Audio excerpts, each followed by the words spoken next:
Millions of people drink it in the morning before they eat a single bite of food. Millions more pour it over ice every afternoon as a guilt-free reward. And the ones who switched from regular soda to this drink, they were told by nutritionists, by doctors, by the entire food industry that they were making the smarter, healthier choice. They were wrong. What this drink actually does, inside your gut, inside your immune system, inside the cellular environment that either resists or feeds cancer, is the opposite of what you were promised. And today, I'm going to show you exactly why, backed by science that the beverage industry spent decades trying to suppress. For decades, the public was told one thing about this category of drinks. 0 calories means 0 harm. No sugar on the label meant your blood sugar was safe. Your waistline was safe. Your health was safe. Health organizations endorsed them. Hospitals stocked them. Dietitians recommended them to diabetics. And here's the part that should concern everyone. The research telling us they were safe was largely funded by the companies that manufactured them. What independent researchers found, once they started studying the gut microbiome, once they started watching what happened at the cellular level, was a completely different story. The 0-calorie label is not a health label. For your gut bacteria, these drinks aren't neutral.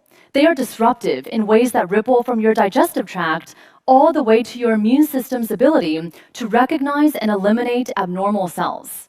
Hi, I'm Dr. Leanna. I'm an emergency medicine physician and cancer researcher, and I've spent nearly a decade in clinical medicine watching patients manage chronic illness that in many cases started invisibly, years or even decades before any diagnosis. What I kept seeing over and over was a pattern. Patients who developed inflammatory conditions, metabolic disorders, and certain cancers often had one thing in common: a gut microbiome that had been chronically disrupted. And when I started asking them about their daily habits, one answer came up constantly. They were heavy consumers of artificially sweetened beverages, diet sodas, zero-sugar drinks, sugar-free flavored waters, low-calorie sports drinks. Not occasionally, every single day for years. The gut bacteria research that's emerged in the last decade changed the way I practice and the way I talk to patients about what they put in their body.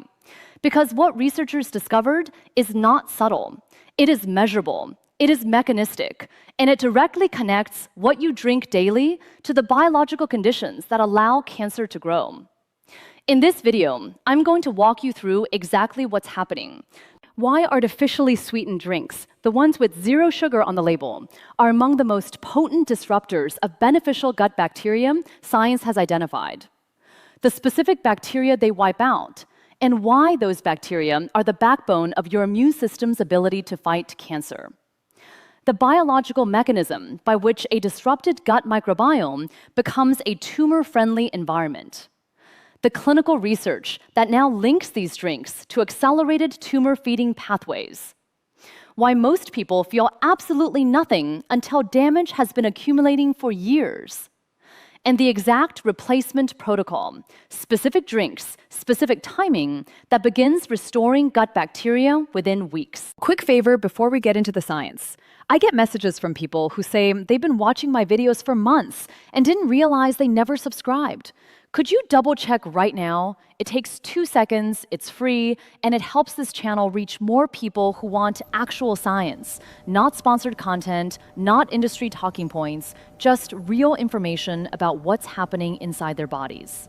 Let's start with what your gut microbiome actually is, because most people think of it as something to do with digestion. That framing is far too small. Your gut contains approximately 38 trillion microbial organisms, bacteria, fungi, archaea, living in a complex, interdependent community along the length of your digestive tract. And here's the number that reframes everything. Roughly 70% of your entire immune system is not in your blood, not in your lymph nodes, not in your spleen. It is embedded in and around the walls of your gut. Think of your gut microbiome like a national intelligence network. Your immune system is a standing army, powerful, equipped, ready to respond. But that army is only as effective as the intelligence it receives. Your gut bacteria are the intelligence network. They're constantly sending signals upward, telling your immune system what's foreign, what's dangerous, what looks like a cell that's starting to mutate. When your gut bacteria are healthy and diverse, your immune system gets accurate, real-time intelligence. It dispatches immune cells to the right places. It spots abnormal cell behavior early. It maintains what researchers call immune surveillance, a constant biological patrol that catches cancer cells before they can establish themselves. Now, here's what happens when that intelligence network gets compromised.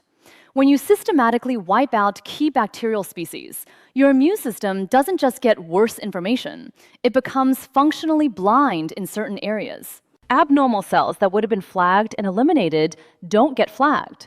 The biological conditions that should prevent tumor growth begin to shift. That's not a metaphor, that's the mechanism. And there's one bacterial species at the center of this story, more than any other. It's called Akkermansia muciniphila. Akkermansia lives in the mucus layer of your intestine. Its job is critical. It maintains the physical integrity of your gut lining, regulates inflammation, and this is the part that has oncology researchers paying serious attention. It determines whether your immune system can mount an effective response to abnormal cells, including cancerous ones. A landmark study at Gustave Roussy Cancer Center in France trapped 200 cancer patients undergoing immunotherapy, one of the most powerful cancer treatments available. They found something that changed the field.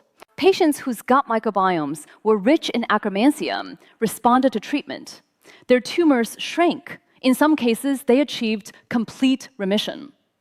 Patients without Akkermansia did not respond. The same treatment, different outcomes, based almost entirely on whether one type of gut bacterium was present or not. Akkermansia is your anti-cancer bacterial ally, and artificially sweetened beverages are one of the most reliably documented ways to destroy it.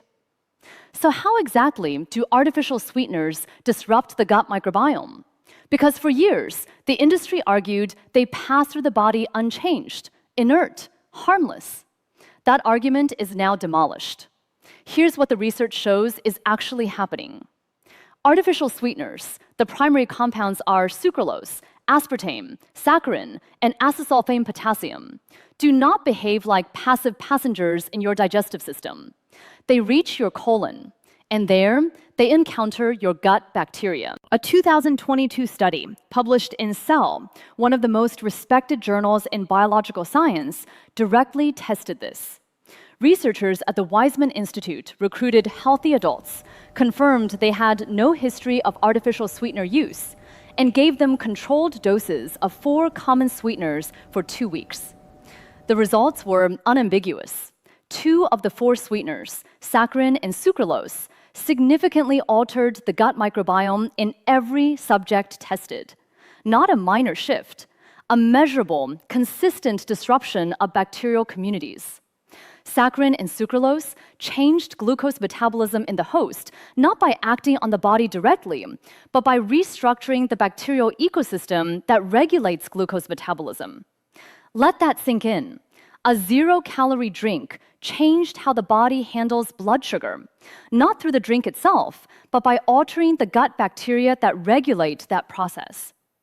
And what happens to glucose regulation when it's disrupted? Your body produces more insulin. And where there is chronically elevated insulin, there is chronically elevated IGF-1, insulin-like growth factor 1. IGF-1 is one of the most potent tumor-promoting signals in the human body. It tells cells to grow, divide, and survive, which is exactly what you want during childhood development, and exactly what you do not want in a cellular environment where abnormal cells are present. Here's the analogy. Imagine the tumor microenvironment as a smoldering campfire. Under normal conditions, a healthy gut, balanced insulin, active immune surveillance, the fire gets no fuel and no oxygen. It can't grow. Artificially sweetened drinks are not just failing to put out that fire, they are pumping IGF-1, a highly efficient biological accelerant, directly onto the embers. At the same time, the reduction in Akkermansium and other beneficial bacteria means the immune army that was supposed to stomp out that fire isn't getting its intelligence briefings. It doesn't know the fire is growing. Two compounding mechanisms working together silently every time you open a can. Here's something that fundamentally changed my perspective on cancer prevention. A tumor in its early stage cannot kill you. Not because it isn't dangerous, but because it literally cannot grow large enough to cause harm without solving one problem first. It needs blood. A microscopic cluster of abnormal cells can persist in your body indefinitely without becoming life-threatening, as long as it cannot recruit new blood vessel growth. That process, called angiogenesis, is what transforms a dormant cellular abnormality into something that can spread. Your body has natural anti-angiogenic defenses. They act like a construction permit office. They prevent unauthorized blood vessel growth, essentially cutting off the tumor supply line before it can expand. A healthy gut microbiome supports those anti-angiogenic defenses. It produces metabolites, specifically short-chain fatty acids like butyrate, that regulate vascular growth and suppress the inflammatory signals that tumors exploit to recruit blood vessels. When beneficial bacteria are depleted by artificial sweeteners, butyrate production drops. Inflammatory signaling increases. The permit office that was blocking unauthorized blood vessel growth gets overwhelmed. And tumors that were sitting dormant, microscopic, harmless, contained, now have the conditions they need to grow. This is not theoretical. Researchers have found measurable differences in angiogenic activity based on gut microbiome composition. A gut low in butyrate-producing bacteria is a gut that is less capable of preventing tumor vascularization. A gut disrupted by artificial sweeteners is, by definition, a gut producing less butyrate. The connection is not abstract. It is mechanistic. It is documented, and it is happening in the body of anyone who drinks these beverages regularly. Let me be precise about what the science actually says, because the evidence landscape here is more developed than most people realize. The 2022 Weizmann Institute cell study wasn't the first signal. It was confirmation of what researchers had been observing for years. A 2019 study in the journal Molecules documented that sucralose specifically reduced populations of lactobacillus and bifidobacterium, two of the most critical beneficial bacterial families in animal models. These bacteria are not minor players.